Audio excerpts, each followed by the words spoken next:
This is a battlefront. A battlefront like no other in the long history of mankind's wars. This is an air front.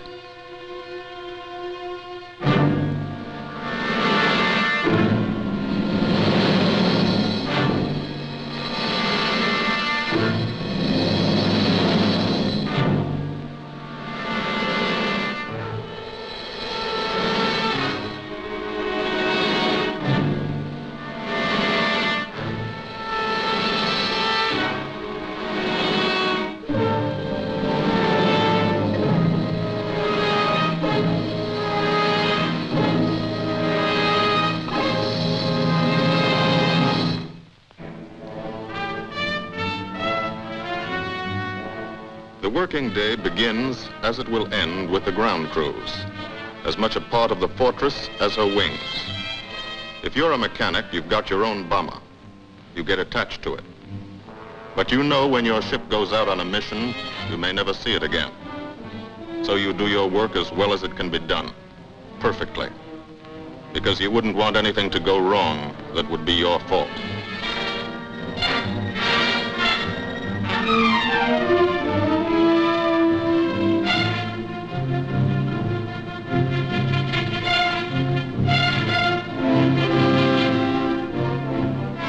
Today, the bombs will be taken from these bomb dumps somewhere in England and delivered to specific points in Wilhelmshaven, Germany.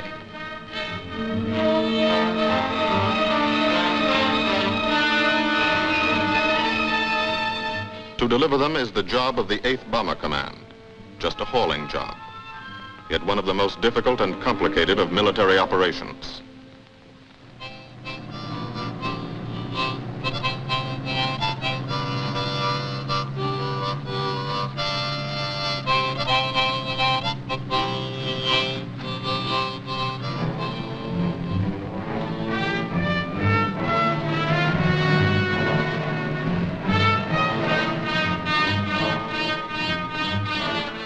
General purpose demolition bombs, impact velocity as high as 750 miles an hour, pierce 5 inches of armor plate, destroy a factory.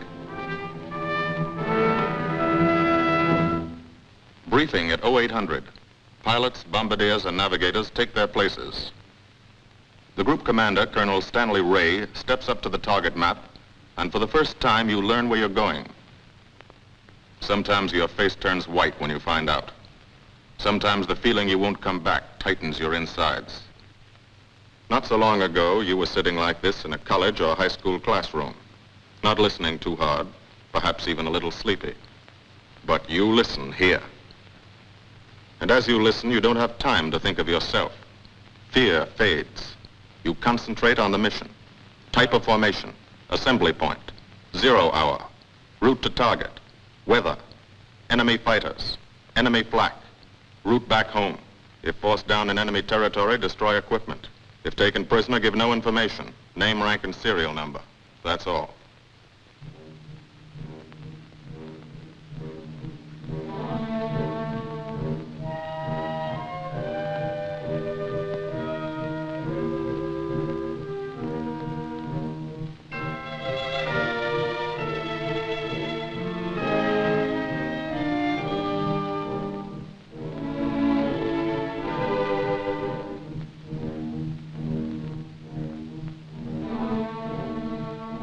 These are the passengers with one-way tickets.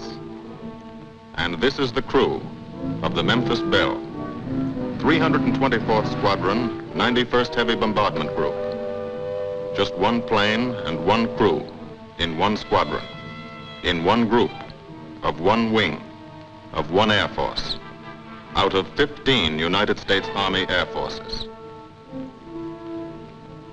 Well, fellas, we've never had an easy ride over there yet. And today won't be any different. No escort except unfriendly. So keep your eyes peeled. Don't get excited and yell when you're talking on the intercom. Save your ammunition and make your shots count. And let me know what goes on back there, Quinlan. Yes, sir. Stay on the ball, gang, and she'll bring us back like she's always done. Okay? Let's go.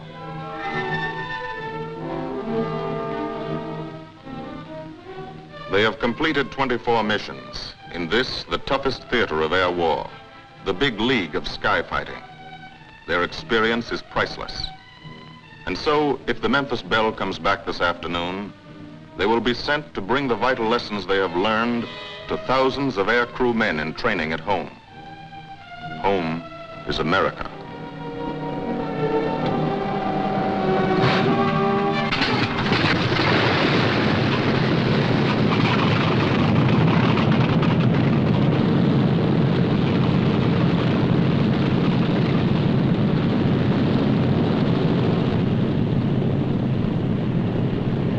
This is a battlefront, like no other in this or any war. No monster armies, no booming cannon. Only the roaring engine sound of the bombers pounding through the quiet English countryside. This is an air front.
The wheels of the Memphis Belle leave the soil of England for the 25th time. The friendly soil of England, with its ordered farms and rural hamlets, its country estates surrounded by formal gardens and well-kept parks.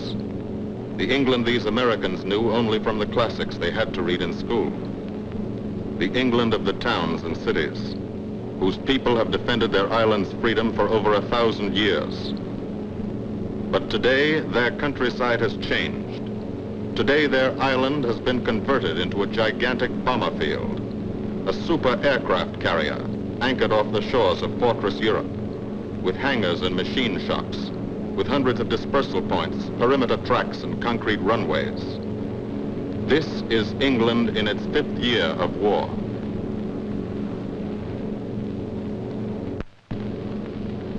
And this is the new battlefront, the air front, from which we seek out the enemy. Not his infantry or his artillery, not his panzer divisions, but the greater menace, the industrial heart of his nation, the foundation on which the Nazi Empire and its armies stand, the power behind the German lust for conquest. The steel mills and refineries, shipyards and submarine pens, factories and munitions plants, pinpoints on the map of Europe which mean rubber, guns, ball bearings, shells, engines, planes, tanks, targets. Targets to be destroyed. And these are the destroyers, each with a belly full of bombs, and 10 men like the crew of the Memphis Belle. Pilot Captain Robert Morgan, industrial engineer from Asheville, North Carolina. He's flown this ship across the Atlantic. The other pilot, Captain Jim Verinis, business administration student at the University of Connecticut. Radio operator and gunner, Sergeant Bob Hansen, construction worker from Spokane, Washington. Navigator, Captain Chuck Layton, chemistry student at Ohio Wesleyan. Engineer and top turret gunner, Sergeant Harold Locke, from Green Bay, Wisconsin. Used to be a stevedore. Besides keeping the Belle in order, he covers the sky above. Tail gunner, Sergeant John Quinlan of Yonkers, New York. Clerked for a carpet company, but he quit December 8th, 1941. Ball turret gunner, Sergeant Cecil Scott. Firstman for a rubber company in Rahway, New Jersey. Pilot to crew, 10,000, put on oxygen. They're climbing higher now, 300 feet a minute. The strain on the planes and on the men is mounting. The rest of the crew, Bombardier Captain Vincent Evans, operated a fleet of trucks in Fort Worth, Texas. Waist gunners, on the right, Sergeant Bill Winchell, chemist for a paint company in Chicago. And on the left, Sergeant Tony Nastal, used to repair washing machines in Detroit when he was a kid. Now he's 19 and has 2 Nazi fighters, confirmed.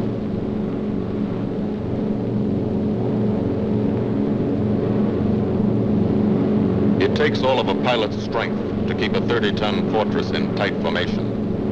But the formation is the bomber's best defense against enemy fighters. The planes are deployed to uncover every gun, stepped up and down, echelon to the right and left, arranged to overcome the danger of gunners firing into friendly ships, arranged so concentrated cones of fire from the caliber 50 machine guns cover the sky for 1,000 yards in every direction.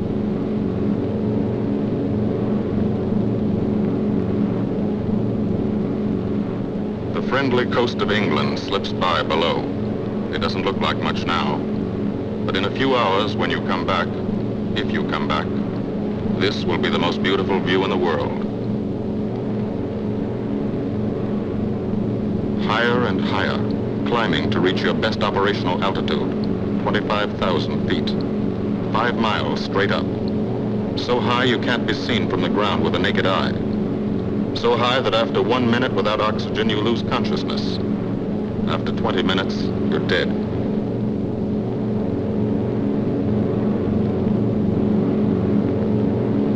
From now to the target, you go about your routine duties, plot your course, check your equipment, and wait, and think. Higher and colder. Temperature, 40 degrees, below zero. Take off your glove and you lose some fingers. You look out at the strange world beyond, reflections in plexiglass, like nothing you ever saw before, outside of a dream.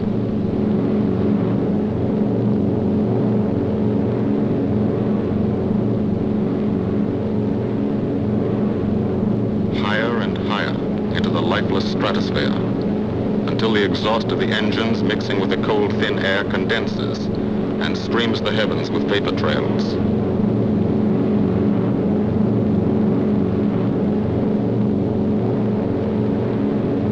To the men in the ships, they're far from beautiful, for they point like beckoning fingers to the formation, signposts in the sky for the enemy to spot us.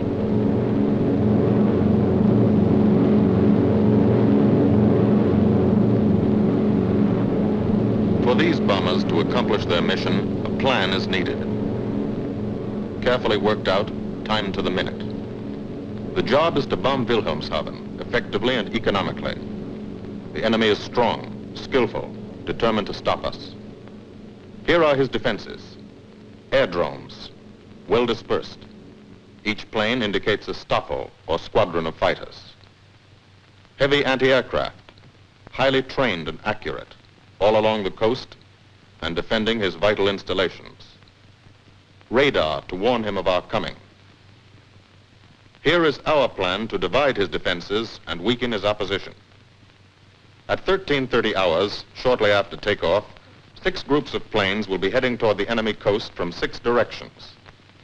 The Blue Force, 100 B-24 Liberator 4-engine bombers. The White Force, 300 B-17 Flying Fortresses. The Green Force, 300 B-17s with an escort of 6 squadrons of P-47 Thunderbolts. A force of B-26 Marauders, twin-engine medium bombers, with 6 squadrons of RAF Spitfires escorting. Almost 1,000 planes and over 8,000 men in the air. The enemy alerts all his aerodromes. But which is our main force? What are our targets? Where should the Nazi controllers send their fighters? It's our job to make them guess, and guess wrong.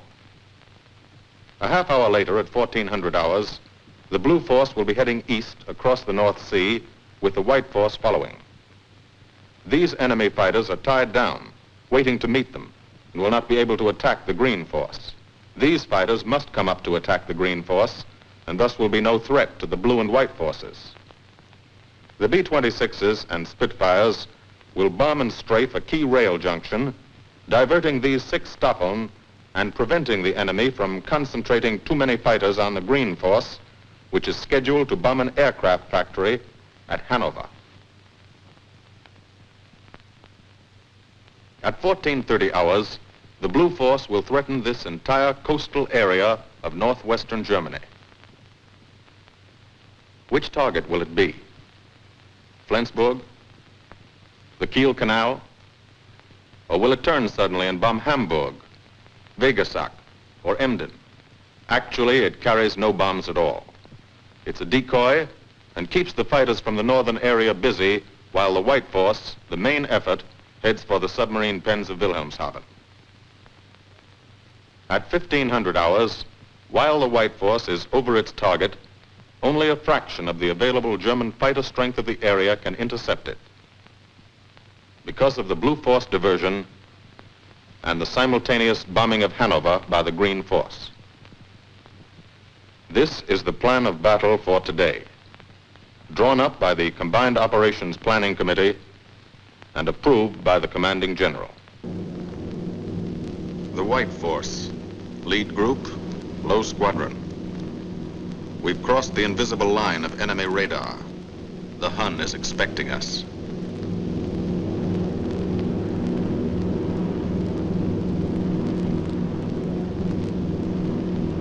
Steel helmets go on. Watchful eyes strain.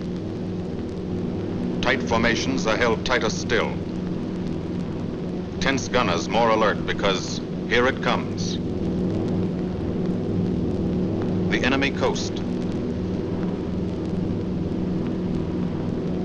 From up here, it looks the same as any other. Houses, roads, green fields, factories, waterways. But they are the houses and fields of those who invade and oppress. They are the factories and roads of the people who twice in one generation have flooded the world with suffering. Suffering in such quantity as the history of the human race has never known. Brought torment and anguish into countless American homes. Gold stars and telegrams from the War Department.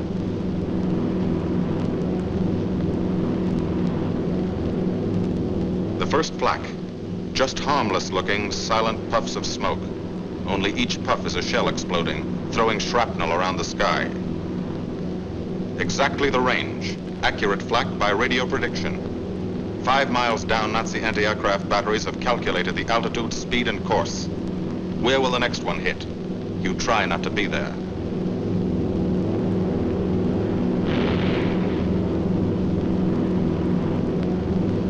The docks and submarine pens of Wilhelmshaven. Approach to the target starts. No smoke screen can protect it.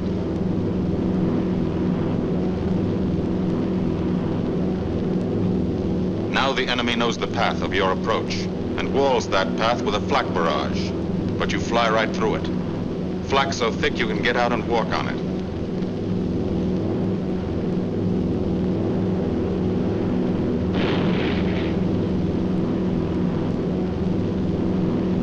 Morgan changes course every 15 seconds, evasive action to confuse the flak batteries. Bomb sights set for correct altitude and speed. Bomb bay doors open. The bombing run begins. Pilot to bombardier. Okay, Vin, you've got it. Now Evans flies the Memphis Belle, controlling it through the bomb sight. And now we are most vulnerable. Committed to our bombing run, we can't dodge flak or fighters. Here's the first.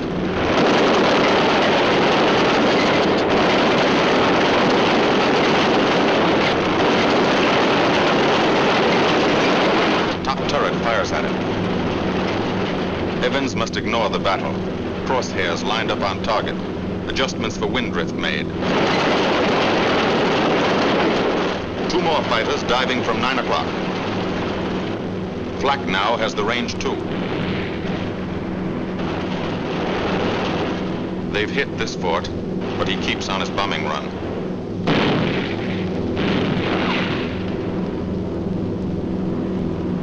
As lead bombardier, Evans's aim must be good. Every other ship in the group will drop its bombs when he drops his. Now, one pointer on the bomb site moves toward another stationary pointer. The instant they touch, bombs will release.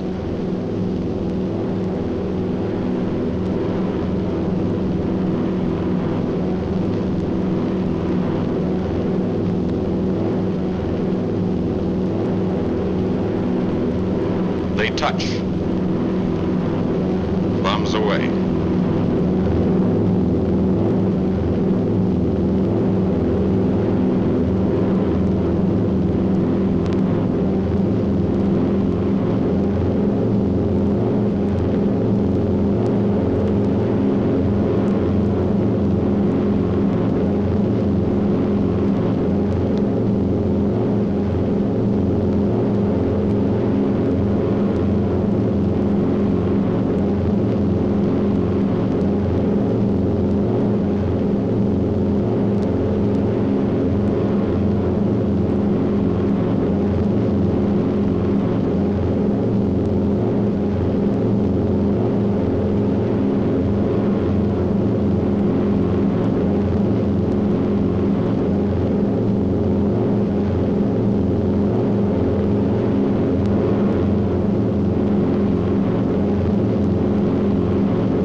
The first half of the mission is over, the easy half. Now to get home.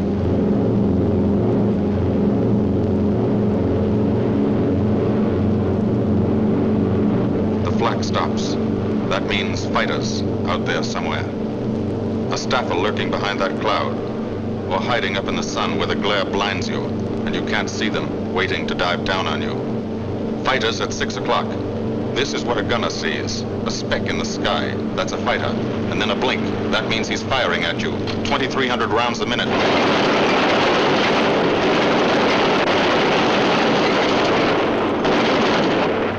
In a running battle, one of the most important instruments is the interphone. There's 4 of them. 1 o'clock high. They're coming around. Watch.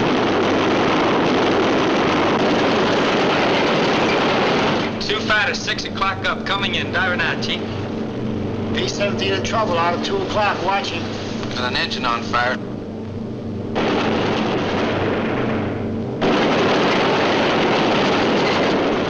There's 2 more diving through the 94th. 3 planes, 9 o'clock, coming around. Keep your eye on them, boys. Coming around at 10. Watch them, Chuck. Keep your eyes open. Yeah. They're breaking at 11, breaking at 11. I got them. Coming around underneath at 10 o'clock. I see them. 2 at 2 o'clock. Watch them, Scotty. I got my sights on them. Check that B-17, Chuck, 3 o'clock. Motor smoking. Fighters, 10:30, coming around. Those 10:30 upper or lower?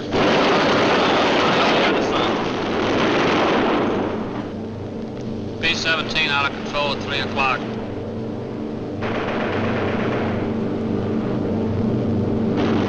Come on, you guys, get out of that plane. Bail out. There's one. He come out of the bomb bay. Yeah, I see him. There's a tail gunner coming out. Watch out for fighters. Keep your eye on them, Bill. See any parachutes, Quinlan? 2 parachutes open. Flag at 9 o'clock. 8 men still in that B-17. Come on, the rest of you guys. Get out of there. Come on, bail It's out. on fire. There's 3 more shoots. Flak, 11 o'clock. Fighters, 6 o'clock. ME-109 at 3 o'clock. Keep after him, Mitchell. I see him. I'm on him. Come on, you son of a bitch.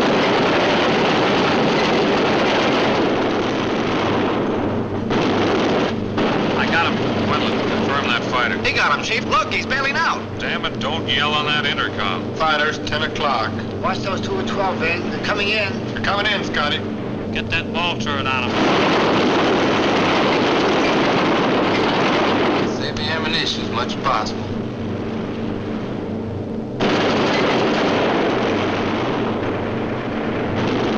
Watch that fighter coming in at 3 o'clock.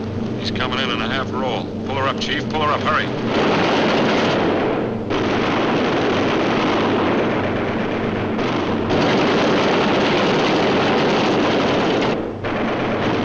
This fortress is hurt.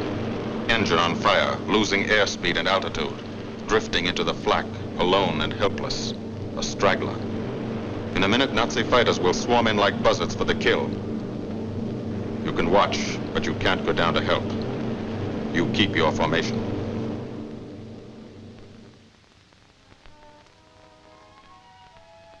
Here, too, the mission is being flown. None the less real for being in the minds and hearts of these men behind. Ask anybody who's been to a field in England, or anywhere else our bombers are based, and he'll tell you that there's drama here, too. Waiting to see who's coming back. To watch them, you might not realize how tense these ground crews are. But they are tense, and plenty worried. In Air Force talk, this waiting is known as sweating out the mission. These men know the flight plan. Their watches told them when the bombers were running into enemy flak, when they were over the target, when they left the enemy coast. And now their watches tell them the bombers should be nearing the field. Every ear strains for the first sound of the engines. And then somebody hears them. And somebody sees the first faint specks in the distant sky.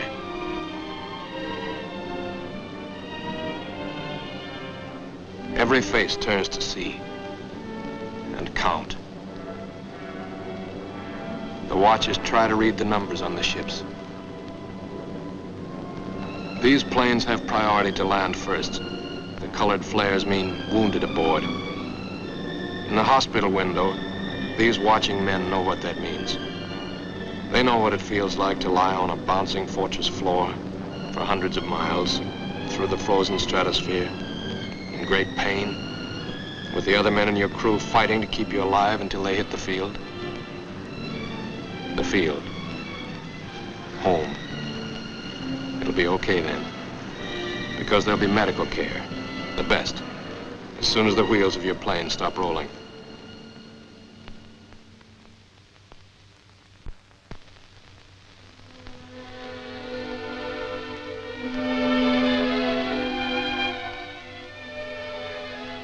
Head wound. Concussion. 20-millimeter cannon shell exploded in his radio compartment. Shock. Internal injuries. He'll be all right, though. Flak burst scattered flying shrapnel. He's full of steel splinters. This pilot's leg is not a pretty sight. Neither are the docks at Wilhelmshaven. These men will all get the Purple Heart. And this man, too, posthumously.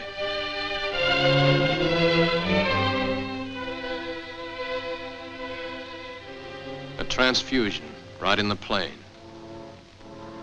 This gunner's too weak to be moved. The new life-giving blood flowing into his veins might be the blood of a high school girl in Des Moines, a miner in Alabama, a movie star in Hollywood, or it might be your blood. Whosever it is, thanks. 36 planes left this field this morning. Now 6 more arrive. That makes 20 home. And this one's 21. More wounded aboard.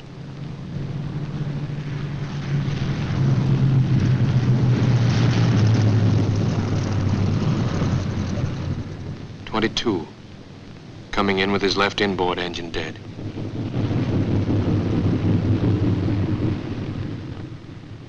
23, with a feathered prop on his left outboard engine.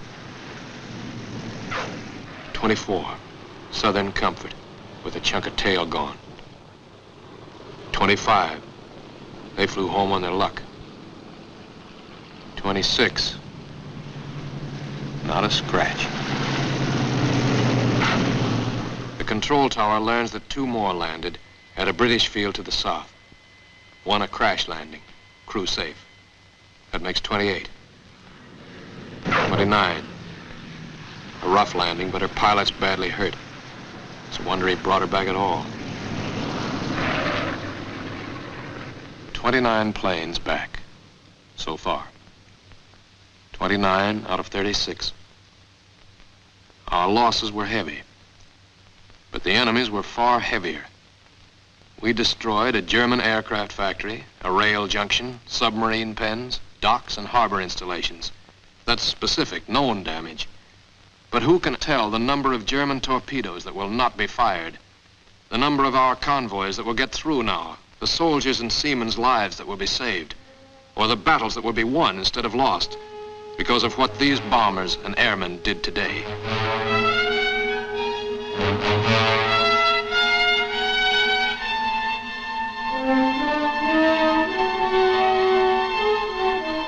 Pilot and tail gunner. They can laugh now. Fire on the inboard engine did this. Flames streaked back and burned the stabilizer, too. Another crew luck brought back.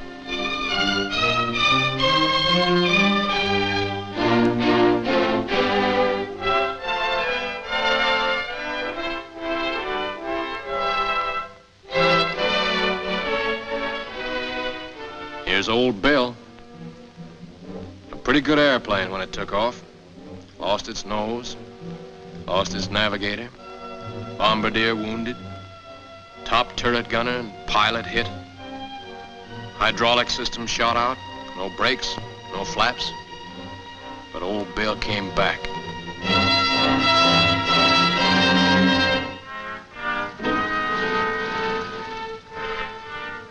Now, among the returned crew members, talk flows like a river, talking out every detail of the mission. These are the faces of combat, faces of Americans who have watched their comrades die, faces that can never forget the enemy, and they're in no mood to have their picture taken.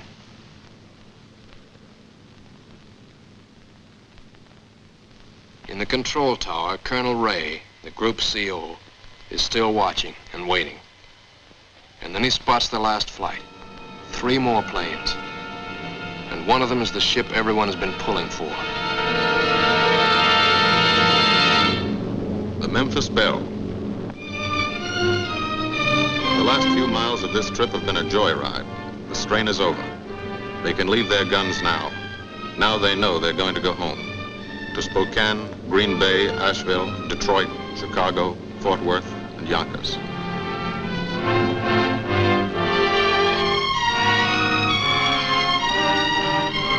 The Belle comes in for her landing. But first Morgan buzzes the field, cuts the grass with the giant fortress. It's against the rules, but this is a special occasion.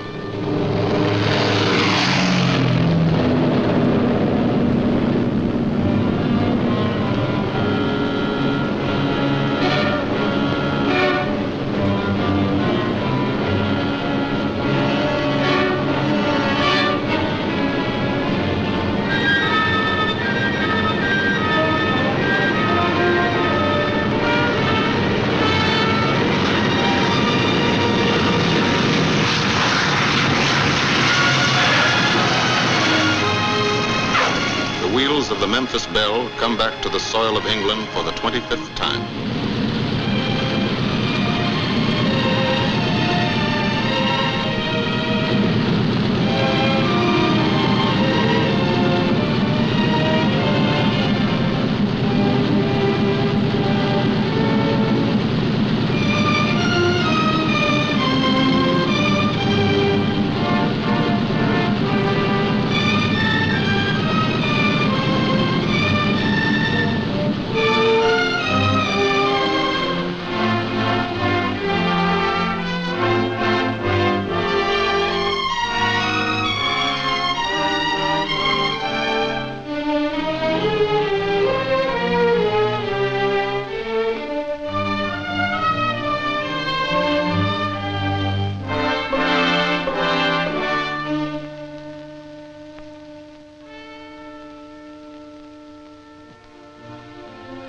This is a day they will never forget.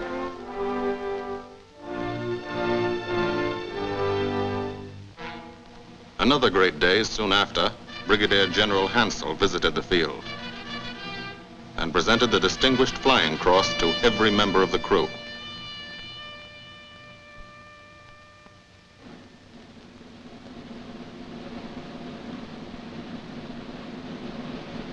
And then there was another day.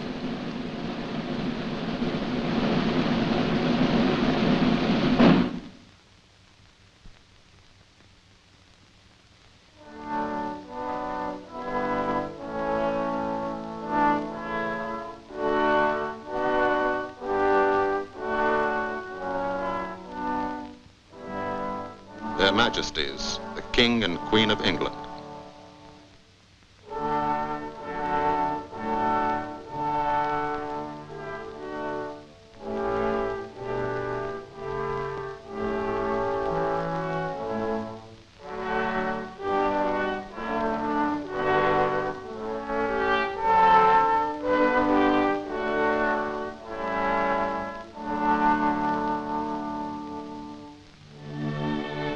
Johnny Quinlan never thought anything like this would happen to him when he left Yonkers.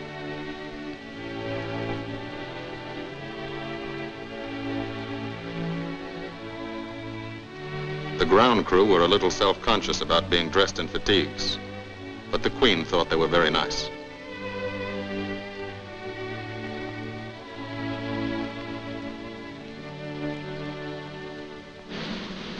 Finally, two more visitors came. General Acre, commanding the 8th Air Force, and General Devers, U.S. commander of the European Theater.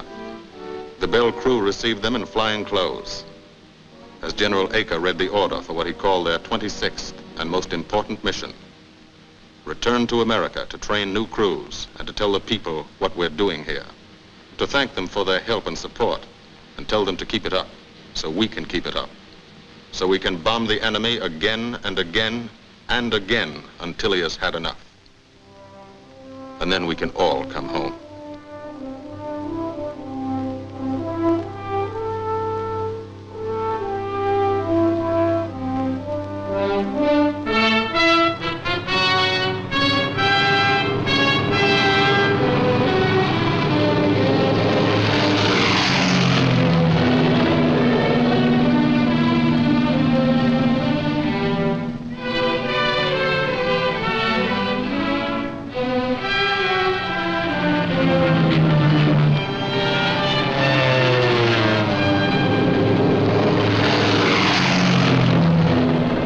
The men of the 8th Air Force, who are now flying deep into Germany, bringing destruction to targets almost 1,000 miles from their bases.